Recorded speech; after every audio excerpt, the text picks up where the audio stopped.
어제 밤 사이에 뭐 진눈깨비 같은 거, 비도 조금 온 것 같고, 예배 끝나고 나가실 때 성도님들 우리 교회 마당에 그 까만색 디딤석 있잖아요. 그게 좀 얼어 있어요. 거기를 짚으시지 마시고 자갈이 있잖아요. 자갈밭 딛고 내려가시기를 바랍니다.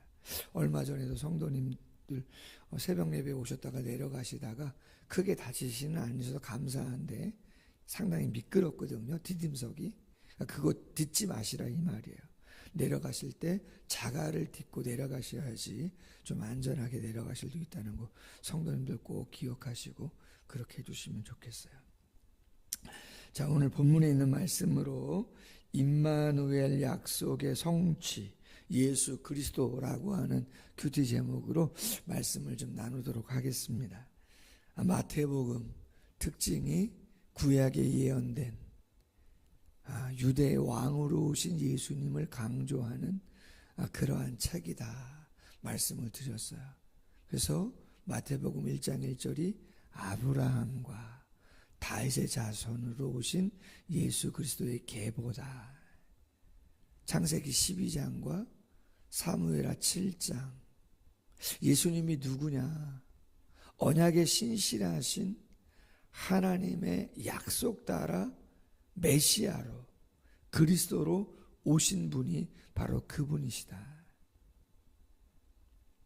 아담의 후손은 낳는다 할지라도 죽음으로 끝날 수밖에 없는 연약함 가운데 있지만 메시아 그리스도로 오신 예수님의 자손은 낳고 생명으로 영원한 생명으로 나아갈 수 있는 것임을 보여주는 족보였다라고 하는 것이죠. 특별히 오늘 말씀 수태고지입니다. 오늘 본문은 천사가 요셉에게 수태를 고지하는 내용이 나오고 누가복음에 가면 그렇죠. 누가복음은 인자, 예수님의 인성을 강조한다고 말씀을 드렸습니다. 관점이. 그렇기 때문에 거기는 족보가 나오긴 나오는데 그렇죠. 어떻게 해요? 상향식으로 나와요. 오늘 마태복음에서는 하향식으로 나오죠. 아담부터. 그런데 거꾸로 올라가죠. 마태복음은 아버지에게 왕의 족보니까 아버지의 족보가, 누가복음은 인성이니까 어머니를 강조하죠. 누구에게 수태고지를 해요? 마리아에게 수태를 고지한단 말이죠. 왜 고지합니까? 우연이 아니라는 거죠. 마태복음 오늘 본문 이사야 7장 14절 처녀가 잉태하여 아들을 낳으리니 그 이름을 임마누엘이라 하리라 했던 구약에 예언된 그 예언의 말씀의 성취로 예수님이 오는 것임을 강조하고 그의 아버지, 그렇죠, 육체의 아버지죠, 요셉에게 수태를 고지하는 그러한 모습을 보여주고 있는 것이죠. 두 가지 영적인 교훈을 나누려고 하는데요. 생명의 삶 뒤에 보시면 본문 해설 아주 잘 정리를 해놨어요. 영적인 교훈을 나눌 수 있도록 이렇게 돼 있어요. 성도는 어떤 일을 결단할 때 하나님 뜻을 기준으로 삼아야 한다는 거야. 여러분, 우리의 인생이 다 선택과 결정 아니에요? 여러분, 새벽 예배 우리 성도님들 나오실 때 오늘 그쵸? 춥다는데 갈까 말까, 그쵸? 선택 살짝 웃으시는데 우리 집사님 그렇지 않습니까? 어르신 갈까 말까. 온라인으로도 예배를 들으시거든요, 성도님들이. 실시간으로 참석하시는 분들도 계시고, 또 낮에 출근하시면서 아니면 저녁에 보시는 분들이 꽤 계시거든요. 오늘 그냥 좀 바쁘니까 넘어가자. 아니, 그래도 읽고 시작해야지. 선택과 결정을 할 때 과연 무엇에 초점을 두고 기준 삼아 결정해야 되느냐, 그런 교훈을 분명히 준다는 것이죠. 마리아가 임신한 사실을 요셉이 알게 됩니다. 근데 그 임신은 요셉을 통한 것이 아니라는 것이죠. 유대인의 전통에 따르면 약혼 기간에는 성적인 관계가 허락되지를 않아요. 요셉이 마리아의 임신 사실을 공개적으로 알리고 파혼을 한다면 마리아는 투석형, 돌에 맞아가지고 죽을 수도 있는 것이죠.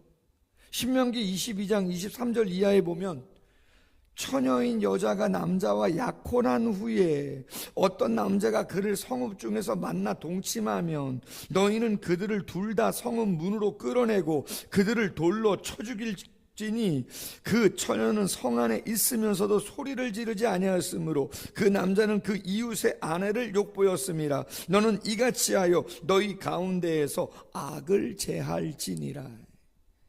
성읍 안에서 약혼한 여인이 결혼하기 전에 그러한 일이 있으면, 그렇죠, 남자가 됐든 욕을 보였던 남자가 됐든 여인이 됐든 돌에 맞아 죽을 수도 있었다. 근데 요셉은 어떤 사람이라고요? 의로운 사람이다. 본문에 보니까 19절에 가만히 끊고자 했다. 마리아의 관계를 조용히 끊고자. 그러나 꿈에 천사가 나타나서 이야기하는 거 아닙니까? 뭐라고 이야기합니까? 20절 말씀에 보니까 이 일을 생각할 때에 주의 사자가 현몽하여 이르되 다윗의 자손 요셉아, 내 아내 마리아 데려오기를 무서워하지 말아라. 그에게 잉태된 자는 어떻게 해요? 성령으로 된 거다. 절대로 부정이 아니다. 전통과 사람들의 시선에 얽매이지 말아라. 오직 하나님의 뜻을 따라라. 아내 데려오기 무서워하지 말아라. 부담스러워하지 말아라. 부정하다고 절대로 생각하지 말아라. 하나님이 하시고자 하시는 일을 하려고 하는 거다. 우리가 무엇인가를 결정하고 우선순위를 정하고 할 때에 가장 중심에 두어야 할 것이 하나님의 말씀이다라고 하는 거죠. 천사가 말씀드린 것처럼 마리아에게도 수태고지를 했을 때 마리아의 고백이 어떠냐면 누가복음 1장 37절 이하에 마리아가 이렇게 고백했어요. 대저 하나님의 모든 말씀은 능하지 못하심이 없느니라. 마리아가 이르되 주의 여종이오니 말씀대로 내게 이루어지이다 하매 천사가 떠나니라. 인정하고 싶지 않았다는 거죠. 마리아도 알고 있는 거죠. 잘못하면 큰일 날 것을. 평생 무거운 짐을 지고 따가운 시선 속에서 저주 가운데 살아갈 수 있는 것임을, 나에게 왜 이런 일이 일어난단 말인가라고 부정하고 싶은 마음도 있을 수 있는 거잖아요. 근데 그렇게 하지 않고 주의 종입니다. 당신의 말씀대로 이루어지기를 원합니다. 여러분, 우리도 경험이 있고 살아온 경험이 있잖아요. 배운 지식이 있습니다. 조금만 조언을 얻으려고 그러면 요새는요, 네이버에 검색해 보세요. AI 브리핑이라고 딱 나와요.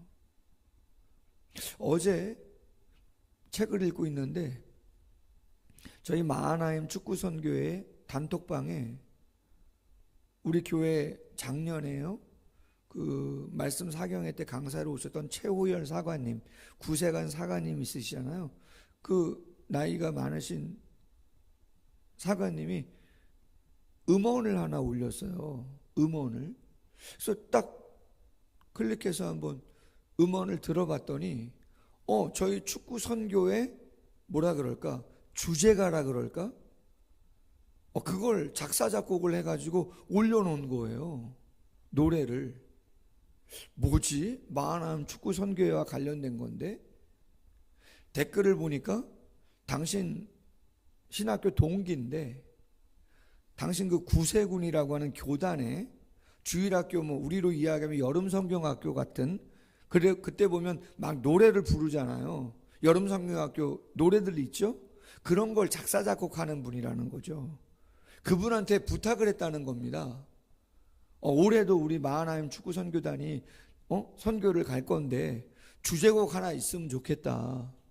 우리가 교단도 다르고 교파도 다르고 연배도 다르고 하지만 축구라고 하는 것을 중심이 돼서 그 동남아에 정말 가면 많은 학생들이 그렇게 좋아하고 모이는데 우리가 십시일반해가지고 애를 쓴다. 큰 교회도 아니고 작은 교회들인데 좀 해줬으면 좋겠다. 그래가지고 한 3, 4분짜리 곡을 만든 거 있죠. 여러분 놀랍지 않아요? 요새는 AI 어떻게 만들었냐? AI 도움도 받는다는 거예요. 기본이. 그럼 여러분 우리가 뭔가를 선택할 때 내가 어떤 걸 어떻게 결정하려고 하면 딱 물어보면 기가 막힌 조언도 들을 수 있다는 거예요. 이 시대의 조언을. 근데 그것보다 더 중요한 게 뭐라는 거예요? 그렇죠. 하나님의 기록된 말씀이라는 거죠. 그게 중요해요. 근데 그것은 믿음이 없으면 순종하기 어려워요. 여러분 큐티 묵상 에세이에 이동원 목사님이 이런 글을 썼어요. 순종의 레슨.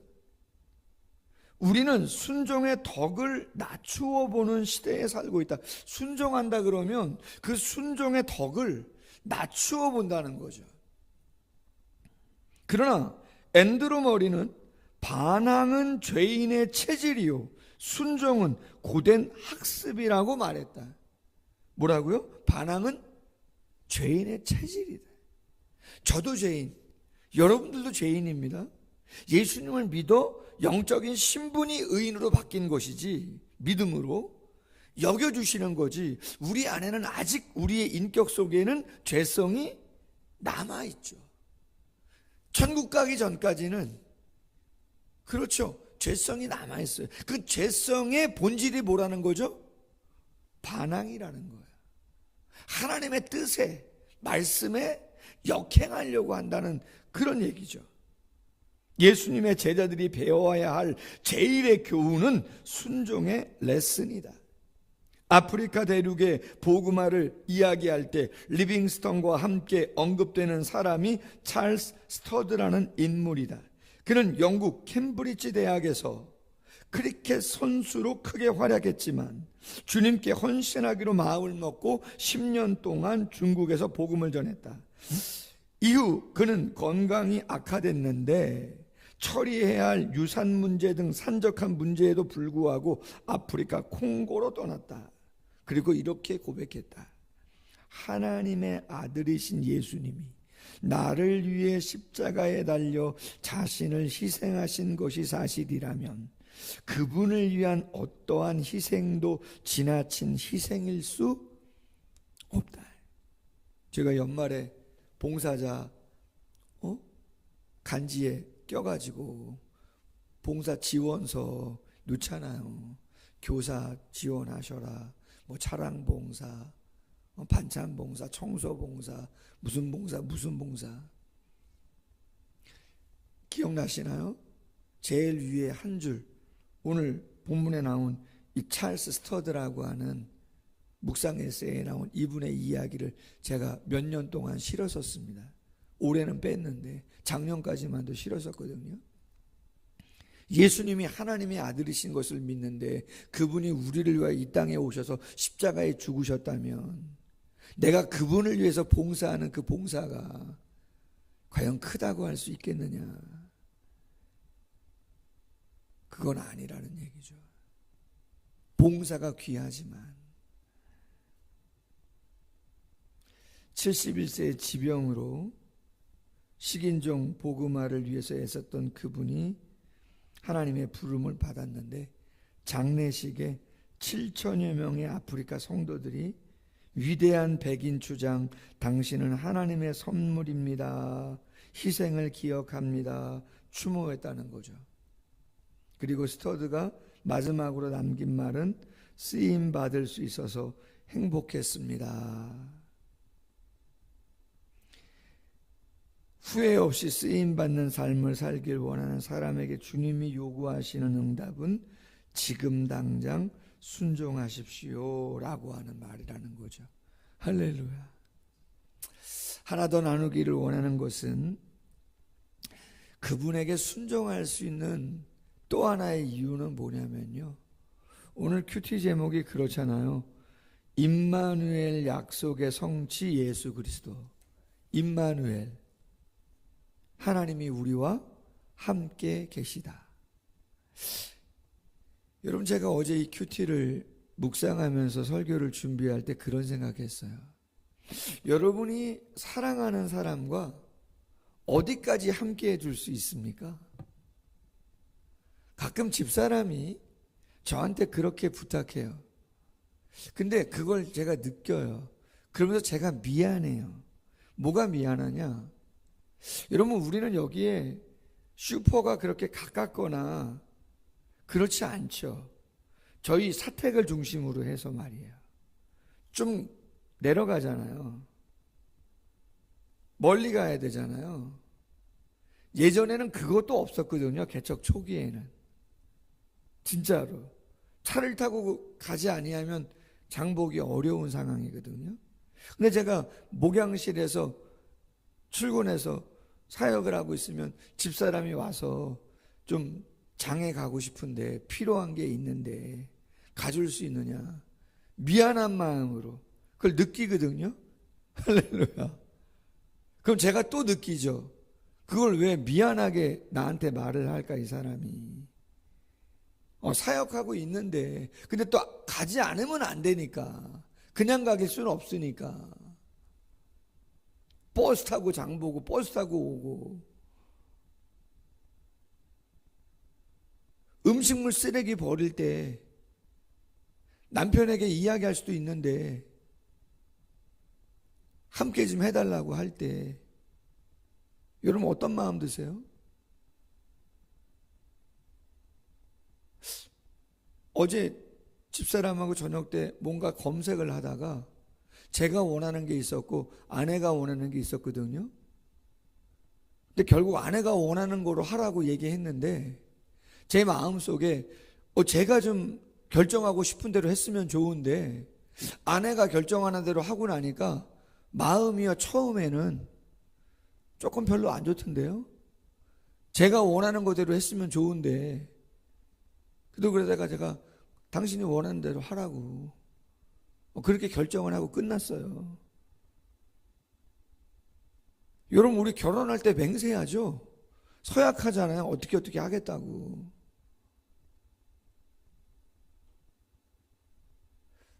어제 병원에 가서 수술하신 가정도 있고 자녀도 있고 뭐 배우자도 있고 그렇습니다.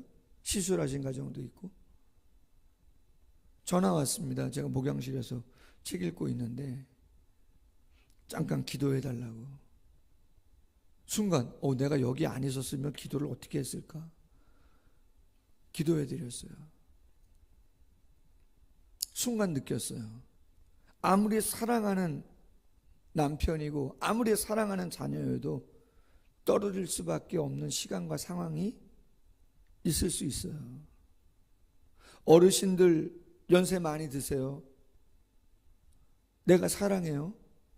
함께하지 못할 시간이 옵니다.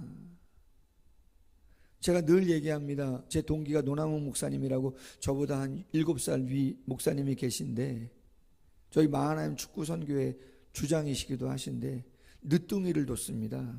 늦둥이를. 근데 그 늦둥이가 4살인가 5살 때 교회 선교원을 갔다 왔는데 어느 날 얘기하는 거죠. 아빠, 죽는 게 뭐냐고. 그 4살짜리 5살짜리가 지금 대학생 됐는데요. 그때 갑자기 느꼈던 생각이 뭐냐면, 내가 저 4살배기 5살밖에 안 되는 우기를 영원히 저 녀석이 나이가 들어서 계속해서 같이 있을 수가 없는 것이구나라고 느꼈다는 거예요. 임마누엘, 여호와가 우리와 함께 하시다. 하늘에서 이 땅으로 우리를 위해서 십자가에 죽으시고 무덤에 땅 속에까지도 우리를 위해서 함께 하시고, 계시록의 말씀 새 예루살렘 성에서 영원히 함께 하시는 분은 오직 예수 그리스도다. 내 마음이 울적할 때, 내 마음이 두려울 때, 누군가에도 이 이야기를 하기가 힘들 때에도 내 마음을 아시고 나와 함께 하시는 분은 오직 예수 그리스도밖에 없는 것이다. 여호수아 1장 5절, 내 평생에 너를 능히 당할 자 없으리니 내가 모세와 함께 있던 것 같이 너와 함께 있을 것임이니라. 내가 너를 떠나지 아니하며 버리지 않겠다. 요한복음 13장 1절 하반절, 세상에 있는 자기 사람들을 사랑하시되 끝까지 사랑하시니라. 시작했다 끝내는 게 아니라 끝까지. 바라기는 오늘 요셉에게 수태고지해 주시는 천사의 하나님의 메시지를 통해서 상황이 쉽지 않고 어려워도 우리가 무엇에 우선순위를 두고 순종하며 가야 하는가 다시 한번 기억해 보시고, 영원히 함께 하시겠다 하시는, 함께 하시겠다고 하시는 그 주님을 신뢰하고 오늘도 승리하는 모두가 되시기를 주님의 이름으로 소원합니다. 기도하겠습니다. 하나님 아버지, 감사합니다. 예수 그리스도를 구주로 영접하고 주님으로 모시고 삶을 살아갈 수 있는 은혜를 우리에게 주셨사오니 감사합니다. 우리의 죄성의 본질은 반항이지만 우리를 성령을 통해서 진리의 말씀 가운데로 인도하여 주시니 우리의 주인 되시는 하나님의 말씀을 즐겨 순종하고자 하는 그러한 마음과 삶의 태도로 우리를 바꾸어 주시기를 원합니다. 인간적인 생각이 앞서지 않도록 도와주시고 세상의 경험과 세상의 풍조에 밀려 살아가지 않도록 도와주시고 오직 믿음을 주셨사오니 모험을 해야 한다 할지라도, 도전을 해야 한다 할지라도, 지금 보이지 않는다 할지라도 기록된 하나님의 말씀과 우리 안에 계시는 성령의 음성이 있다면 그 음성을 따라 희생하더라도, 손해를 보는 한이 있더라도 그 길을 걸어갈 수 있는 저희들이 될 수 있도록 하나님 도와주시기를 원합니다. 임마누엘, 예수 그리스도의 그 사랑 절대로 잊지 않도록 도와주시고 외로움과 두려움과 그 어떤 세상의 근심과 걱정 내려놓게 하시고 하나님 안에서 평안과 확신 속에서 담대한 길 걸어가는 우리 모두가 될 수 있도록 축복해 주시옵소서. 예수님의 이름으로 기도하옵나이다. 아멘. 계속해서 기도하시다 돌아가십니다.